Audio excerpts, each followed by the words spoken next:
Hold on. It's a good Halloween one.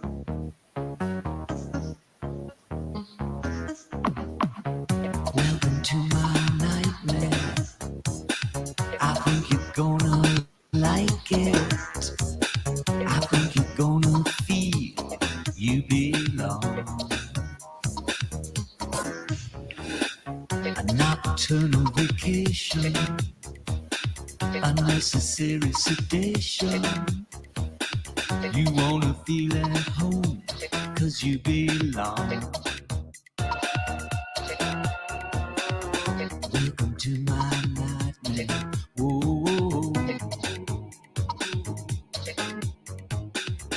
Welcome to my nightmare. There you go, Richard. You're welcome to the nightmare that was this week for me. Gonna have to disagree that that was a good intro for the show. Well, So, maybe not. I was trying to work on some Halloween shit, but didn't work. fair enough. Happy Samhain, everybody, or Halloween, or Pagan Sex Festival, whatever. One of those Yeah. three things. Well, as it goes, this is the time of the year that well, if you think about it, other than, is it the last pagan festival that we really sort of disguise as something else? I mean, I know that people call it, All Saints Eve and all that different stuff, but definitely when you look at it from the standpoint of that, this was the time of the year that you'd go up on the highest hill and light a big bonfire, and then take the coal from the bonfire and take it home and put it in your hearth to keep you warm all winter long. So That's very good. a magic ember right there. Yeah, the magic amber, and your family was the veil is the is the thinnest, so your dead ancestors can come and visit you, and so that was it's always interesting. Different. It's always interesting how people look at that from different standpoints around the world, and the idea of the ancestors visiting you now is a terrifying idea, that your ancestors would come and visit you. I don't know, Richard. What do you think? Would you be? I mean, what about your granny and granta coming and visiting you? Would that scare you, or would you like? No, not really. I don't remember them, so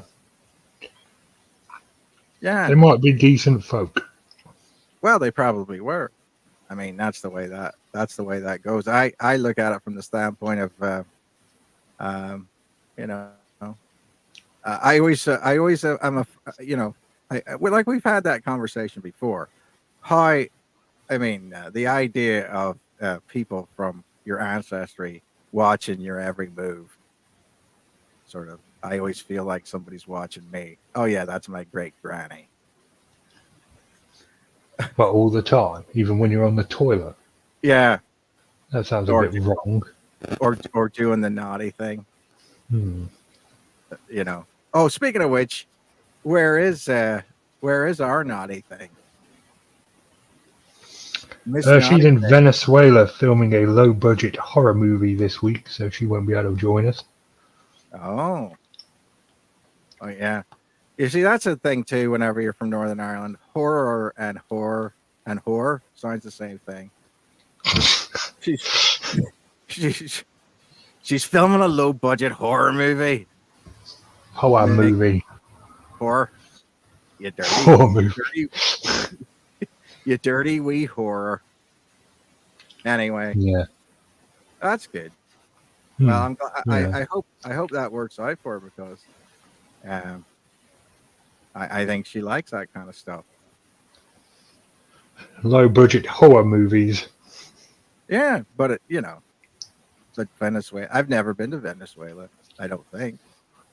If I have, it's been one of those things where I've been through the airspace and maybe landed somewhere. And, shit yourself somewhere. Yeah. Well, definitely. Definitely. I mean, have you? I mean, spicy foods and the Irish stomach don't go together. So there is a definite chance that I would have uh, shit myself in flight. It's kind of a bit strange that many of your anecdotes end with, and then I shit myself. Well, that's basically all my famous things. You know, it's a very very strange scenario to be in. You don't want that. I mean, I can tell you, I would rather it be like but you know, a lot of my anecdotes start out with I was really drunk and end with I shit myself. So therefore, it's not really that uncommon when we talk to any dog. I suppose it's better than some. I mean, it'd be even worse if like your anecdotes ended with like, and that's why I'm not allowed in SeaWorld anymore. Right. Yeah. Because, you know, there's only a limited amount of things you can do to get banned from SeaWorld. Yeah. Set fire to sea parts. I was just thinking of that. A fire in a sea park. It makes the mashed potato. Oh, that was a good episode. Yeah. So have you been preparing for Halloween now? I mean, you know, are you ready for it? Are you ready for the chitlins to come around and knock on your We, door? we don't get a lot of that in this area. I do have a box of celebrations by the door that I'll probably end up eating myself, which, you know, Yes. win-win. And I even carved a couple of jack-o'-lanterns this year. Pumpkins or turnips? Pumpkins. Ah. See, I was still we still did. I was watching this program the other day, and you know, they had a corn maze in Yorkshire, and Yeah. I thought that was like a like a proper corn on the cob maze. You know, not like corn, but the way English people call corn. But uh, I thought that's awfully weird. They've just totally accepted the American version of Halloween at that point in time. Whenever you have a corn maze and you go from there, it's very bizarre to me. And whenever I was growing up, we didn't have pumpkins at all in Ireland. We just carved into a turnip, which Yeah, you know. if you ever carve into a turnip because it's so hard and they desiccate very quickly after you pierce the skin, they are evil looking. Very evil looking. I mean, just like they look like little shrunken heads. They're terrible. Oh, those yours? Those are the pumpkins I did this year, yeah. Oh, wow. That's good. And the proper lighting and everything like that. Are you? Yeah, What are they're you in the. using? You using candles No, or I was using candles, but it didn't go very well, so I switched to fairy lights. yeah? See, that was the thing too. I mean, we're so old school in the fact that we used to stick candles in them. Then turnips and then pumpkins and then put candles in them, and then that whole idea of that. But the jack o' lantern story is the fact that Jack had tricked the devil, and so because of the fact that he tricked the devil, that he was forced by the devil to carry around his soul in this jack o' lantern. So that's a good Halloween story there. So, and we do find that a lot of uh, fairy tales and stuff like that from other locations like Wales and things like that do talk about these self-floating illuminated orbs that show up around this time of the year, and so they float around, and sometimes they're the harbinger of death, like when the lit orb goes to your house, that's the somebody in that house is going to die, or Yeah. it's the soul walking the world, not being able to you know um, not being able to find his eternal rest, as it were. Hmm. Well, that makes sense why they're supposed to glow then. I didn't know that story. I didn't Yeah. actually know the origins of jack-o'-lanterns. Well, yeah, this is the thing that what we don't really think we don't know a lot about these different types of things, but it is interesting that a lot of this stories of even Saint Patrick, um, that basically has to do with Samhain as well. That of course that the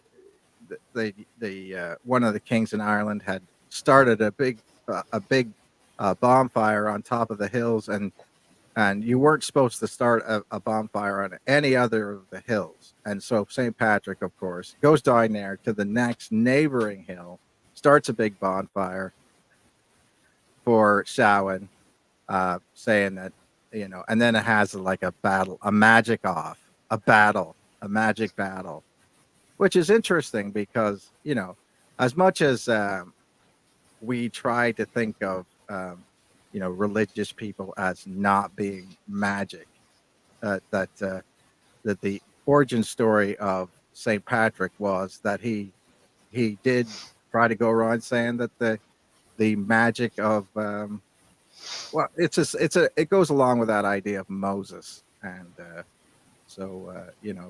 idea that God's magic is more magical than pagan magic, and so they start this big battle over the time, and it swirls around, and that's how they convince them that God's magic, even though you were not supposed to do witchcraft, apparently it just matters if you're doing it in service of something. I guess I know, and it doesn't make any sense to me, but apparently uh, Saint Patrick was quite a wizard. Hmm. Well, I didn't know that. I'm glad I do now. Yeah, well, that's just the So, thing. do you want to talk about some Halloween urban legends? Well, yeah, I mean, from the urban legend part of it, what do you want to talk about? That something uh, is more likely to have. I mean, I looked up a bunch of urban legends, but they're not necessarily um, Halloween related. I guess I went off brief. I'll say I went off brief this week.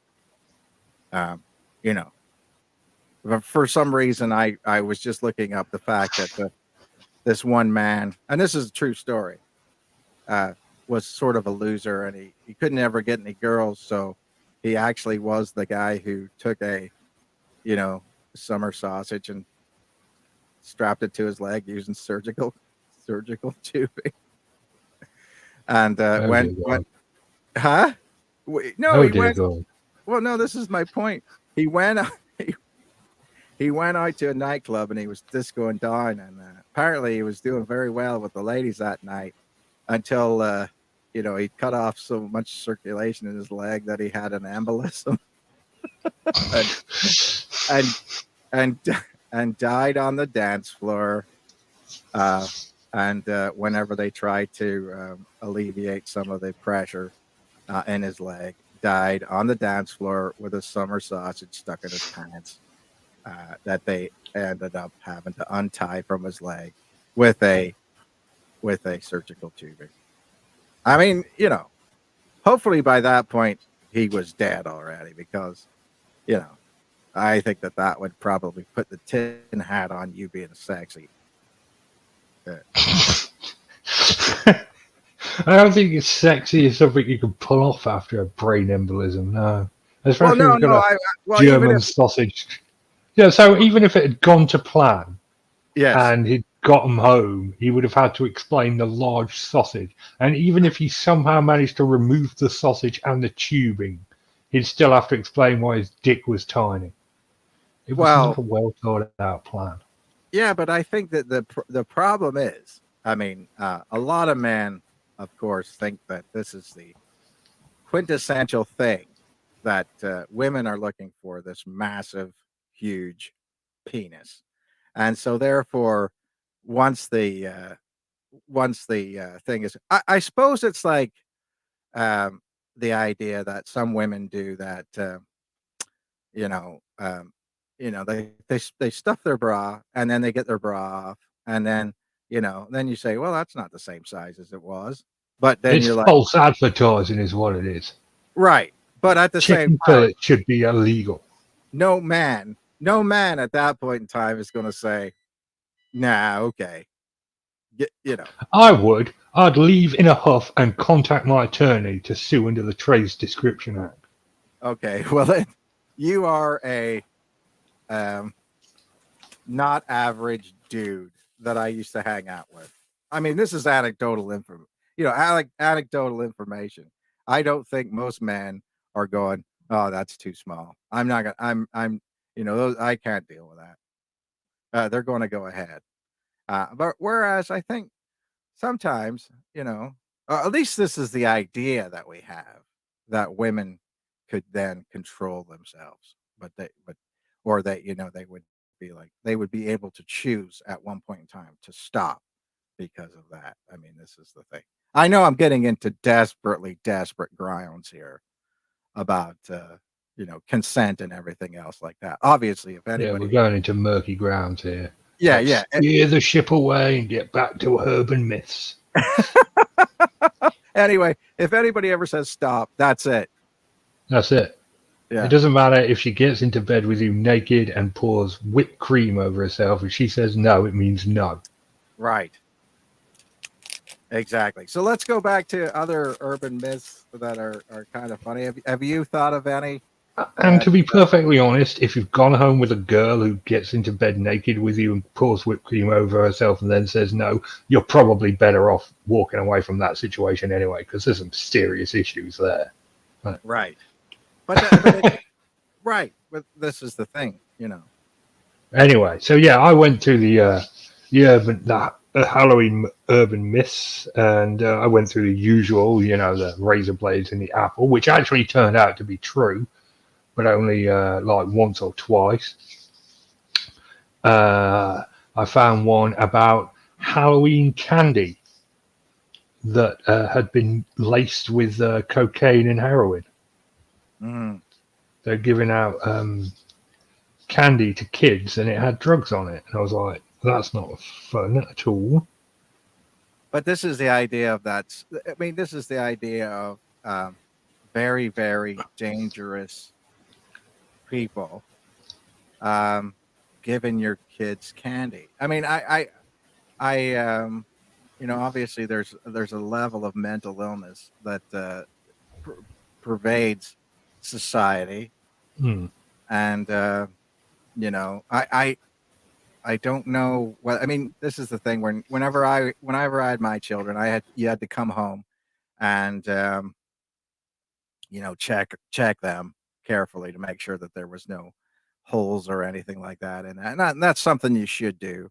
But a lot of that has to do with the fear of taking people out into the. I mean, look at the Tylenol cases, the cyanide Tylenol cases. It was a very, very small sample size that had caused almost the downfall of Tylenol, and in one area.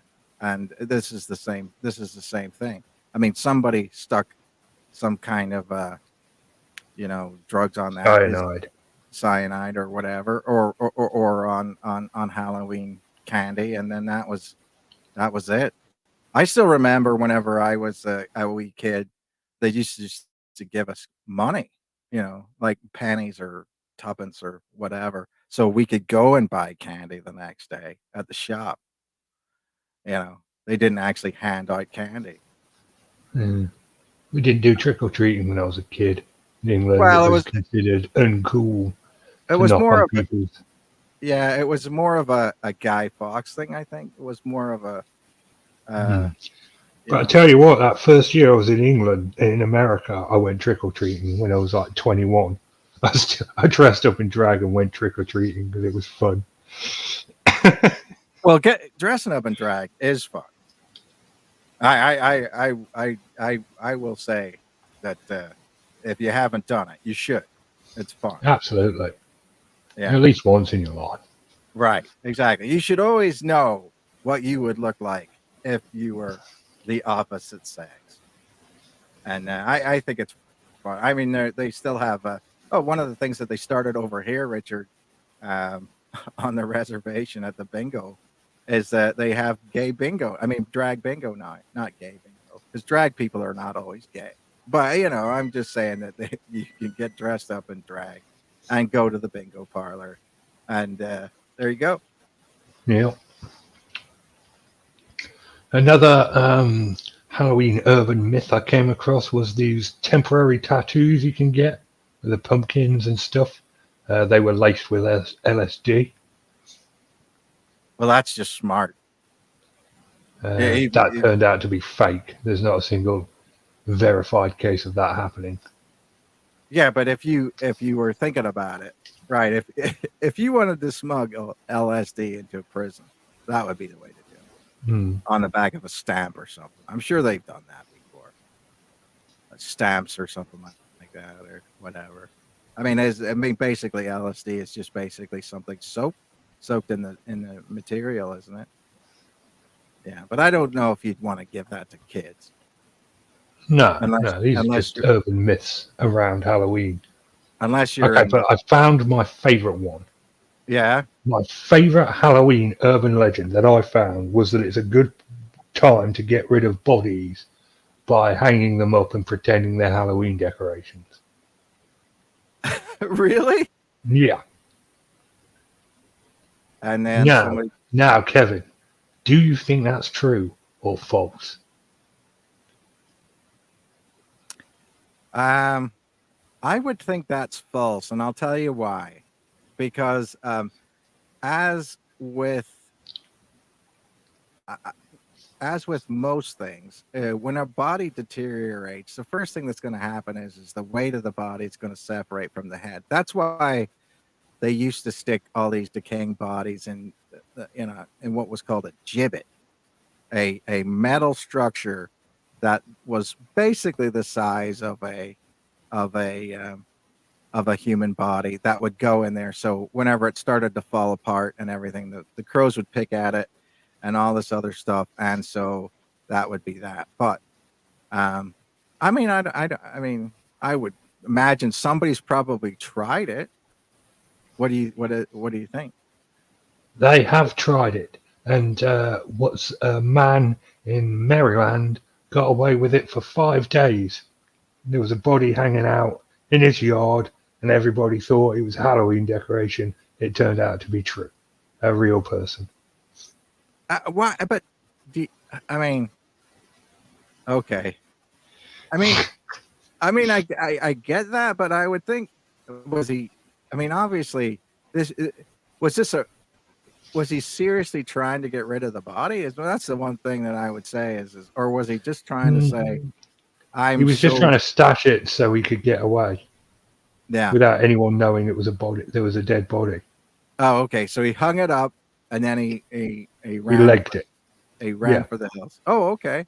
Well, that might work then. I mean, yeah. obviously, it's not one of those situations where you're putting it in your front garden and then living in the house for a week. Obviously, I mean, Although, only serial killers do that kind of stuff, yeah, and they're an odd bunch to begin with.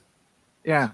But I would have to admire. I mean, take away the tragedy of killing people, right? The serial killer who then takes it and uses that as a um you know li- like an advertisement calling card in their front garden like that. I mean, you gotta admire some balls on somebody like that. It'd be like, yeah, I just don't care. I mean, if anybody could get away with uh the insanity plea, would be, I would imagine, the person. Well, think about it from that. How great of a defense is that if you say, well, I just didn't see anything wrong with sticking the body out in the front garden. Why wouldn't I? You know, and at that point in time, that would be a case for saying I'm so crazy I don't know the difference between right and wrong. I have no concept of it.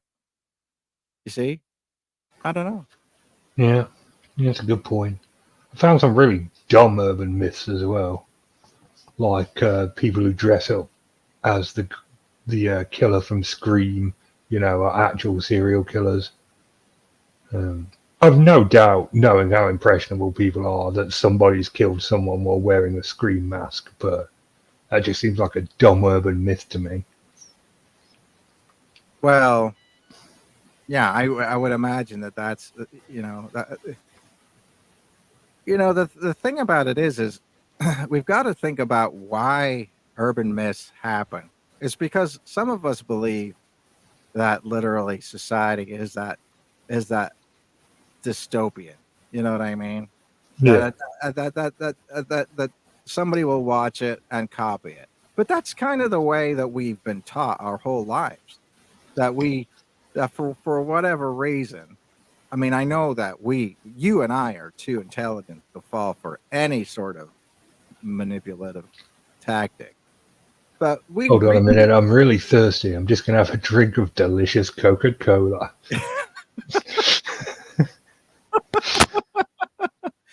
but what I'm saying is that we genuinely have such a poor um, opinion of the people who make society up with us. You know what I mean?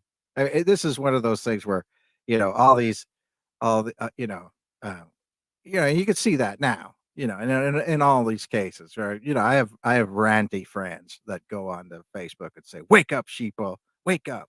You don't know what's going. You can't see what's going on. This is it.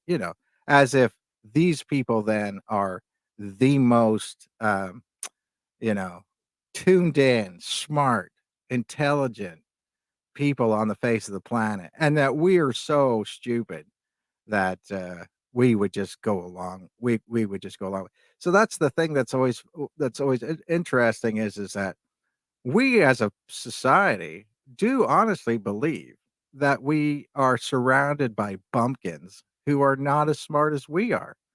And that's always an interesting thing. So you can always look at it from the standpoint of urban myths and say, "Oh yeah, yeah, I know somebody would fall for that. Somebody would do that. Somebody would do that." Uh, Absolutely. And I'm pretty sure somebody has done that. Um, what was the other really dumb one I found? Oh, yeah, the kids are more at risk for being kidnapped on Halloween. I was like, no, there's no way that's true because, there's so many parents out and, they travel in large groups. I mean, I've been in America on Halloween. It's packed. There's kids everywhere. There's adults and kids and all sorts out everywhere. It must be ridiculously hard to kidnap someone on Halloween. right.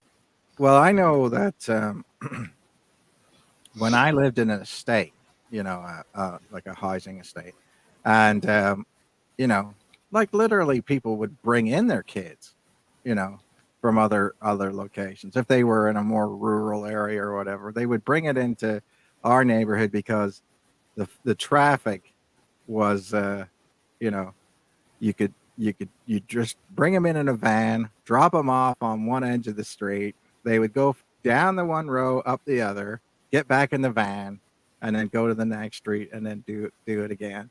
And so, yeah, they were all in um, big large groups, and that's the way it was. And so half the time you were seeing kids, and they weren't even kids that you knew. You know what I mean, in the neighborhood, but they were all traveling together. So Yeah, that was one of the reasons I stopped doing Halloween stuff, was because it's like, okay, well, I know the kids across the street, I know the kids that are next door, and I'll just go to the shop, buy candy, split half the bag in half, go over to the neighbor's house, give half to them, half to the one next door, and that's it. You know, that's it. Job done. Call it job a done. day. Yeah, I mean, because otherwise, uh, I've got all these kids climbing around all this other stuff. I don't necessarily want kids climbing around my stuff. You know, that's all I'm saying. And I know that's totally not in the spirit of Halloween, but It's against the commercialism, you know. And it's not like I can start something on fire in my lawn. That that tends to have different connotations in America if you start something on fire in your lawn. And I was just going to say, oh, it's for Samhain. Don't worry about it. You know, that's yeah, what they would say. Yeah, I'm a member of the KKK, but I'm not. But anyway, but But anyway, that's one of those things. That's one of those things. So, um,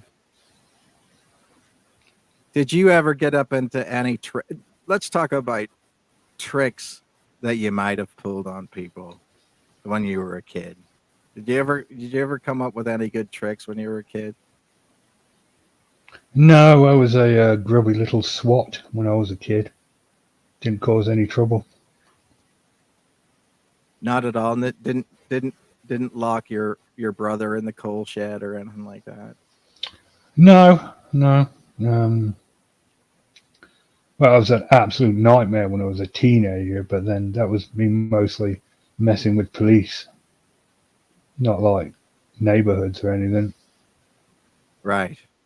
Well, yeah, that was the thing. I think that's a it's a funny difference between British British kids messing with teenage with policemen and uh, you know uh, um, could you imagine that now? That's in America you wouldn't want to do that because No.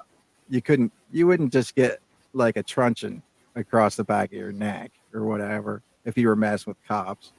You know, Mm. you could seriously get harmed. I say that because like that's what usually used to happen if they caught us. We used to get thwacked. Yeah. But and at the time that felt like police brutality. But looking back at it now, I'm just fucking lucky they didn't arrest me. Because that would have come down on my record. Well, that's the thing, right? I mean, from that standpoint, they just sort of meted it out, you know. And these cops, I mean, this is the thing. Cops knew you probably. You knew who they were. They knew Yeah, who you were. So they were they just just going to used to give try. us a slap. Yeah, Yeah, they were just going to try to just you know whack you around, and then that was it. I mean, no, no, it's just and one. huh? No, they didn't smack us. Well, they just used to whack us with their truncheon once Yeah. and tell us not to do it again. Well, yeah. Well, but what I'm saying is that could you? I mean, this is the difference between you know where we. I mean, you can't even put your hands on somebody anymore. You know what I mean? Yeah, I used to be a firm believer in what was called the old straightener. You know, they just haul you outside and they straighten you out. You know what I mean? By yeah. one way or another, they wouldn't seriously hurt you, but then they would scare you, and that would be it. They would be really good at raging you, and just do that. But I can't Couldn't get imagine. away with that now with cell phone cameras. Oh no, no, there's no way. There's no way you could get away with it now, which is an interesting thing. I'm surprised that you don't have like people who uh, put a camera on their head on their forehead like a GoPro camera and just live stream trick or treating. There are there are IRL streamers. Are It there? was a whole thing a couple of years ago. I don't know if it's as popular after the whole fall of CEX and everything, but yeah, I mean, real life streamers were a big thing for a while. And so they were just going around, and so therefore, yeah, They were would be just going fine. around filming their everyday life. Yeah. Okay. Well, if I had kids nowadays, I'd go to the store, buy 3 boxes of candy, one for me, one for my kid, one for the kid across the street, and split that up with the one for the one next door, and then we could just sit there and just watch other people trick or treating in probably more fun neighborhoods than that. Because I mean, some people do. I mean, one thing you have to say about America is there's always somebody who takes it to the Oh sublime yeah, the sublime level of of decorations, and then there's the ones that are ridiculous. You know what I mean? But Oh, in America, yeah, especially when you get into this thing with your neighbor or something. yeah, it used to be about Christmas. You know that there, you know that you would have whole big, um, um, you know, neighborhoods that would do like a theme or whatever, almost like a Christmas, you know, like a little, you know, like a village, you know, where you'd go and see all these different things, and it would be that. I don't know if people do that so much anymore, but that used to be a pretty big thing where you know you'd go to these different you know almost communities where they would do that. There's something around here. I think it's called Warm Beach where all these people just do that, and you can walk between houses and everything like that, seeing all their decorations and all that. But now they charge people for to go into that. You know what I mean? Yeah. To see it. But yeah, I think people don't have spare time on their hands like they used to, Richard. No. Do you think that people's got too much time on their hands these days? No, I think that we don't have time on our hands, Doc. I think that we are so. I mean, when we were, like I said, I think. I mean, I look at it was like you know, whenever I had. Oh, hopefully it didn't go away. But whenever I was raising my kids, you know, I had to take them both to soccer. I had to take them both to one place or another. All these different locations. I was never at home. You know what I mean? You'd Yeah. have you'd have all these practices all this time, and you know everything was sort of like an afterthought. You know, you'd have to be super mom and dad to try to get all this stuff done for the kids. But I don't think necessarily that when I was a kid, you know, that I took up that much of my dad's time, you know what I mean? He certainly wasn't taking me all these different places after he got home from work, you know what I mean? He wasn't taking me places. My mom wasn't taking me places. I wasn't, you know, doing all these different sports and all these different things. I Oh mean, God, have we really reached this age? wow. This age, when I were a lad, I didn't have to put up with any of this. Oh no, but I'm 50, man. You know what I mean? Yeah. No, No, no, we I'm have, not, haven't we? We're at that and I'm not, age. and I'm not saying it's right or it's wrong. I'm just saying that people don't have time like they used Yep. to, you know. And you know, a lot of times when I was a kid, you know, it was one of those things where my dad would say to me, you know, let's put up the lights. Let's do let's do this. I don't necessarily know that kids seem to help their parents do put up Christmas lights like they used to, you know, and all that stuff, you know. When I was a teenager, it seemed like that was one of those things. But I can't imagine the teenager who lives I you know, every time I see the teenager that lives in the house next door, I mean, sometimes I ask the dad, "Is he still living there, or did he move out or what?" And no, he's still there. You know, I just never see him outside. Never see him outside. He's always playing video games inside his house and never helping his dad do stuff. He was helping his dad do stuff at once, but and then I said to him, "Well, you know, I'll pay him to mow my garden and stuff because I hate doing that, you know." And yeah, he doesn't even want to come over and do that. I was paying him good money too. Kids today. I don't know how good they got it. Well, I would think, you know, I look at it like this: if you want more video games, you got to pay for them. Yeah. That's my point. And so, you know, mow my lawn twice, you can probably buy a video game.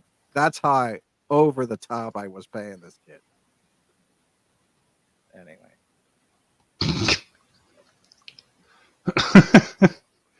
I think that'll wrap us up for this week.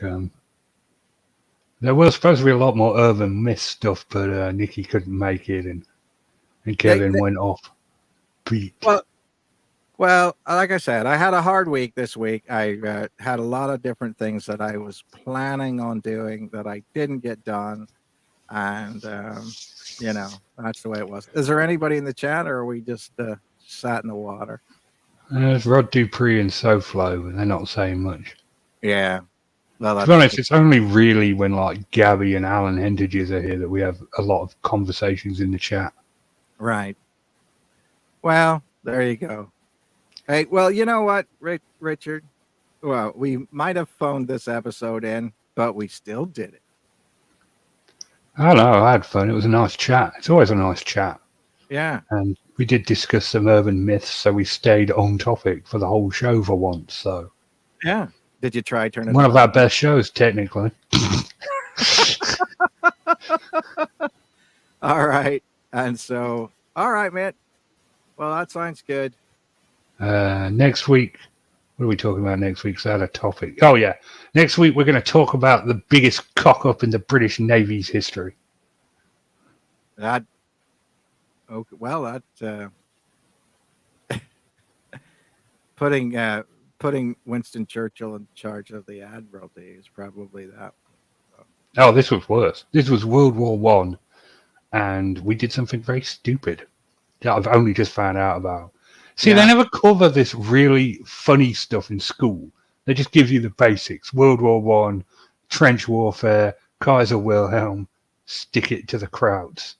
You know, World War Two, Hitler, Holocaust, Stalin, stuck it to the crowds again. They never tell you all these funny, interesting, like Operation Market Garden in World War Two, or that really cool one where we built inflatable towns all over for the Germans to bomb.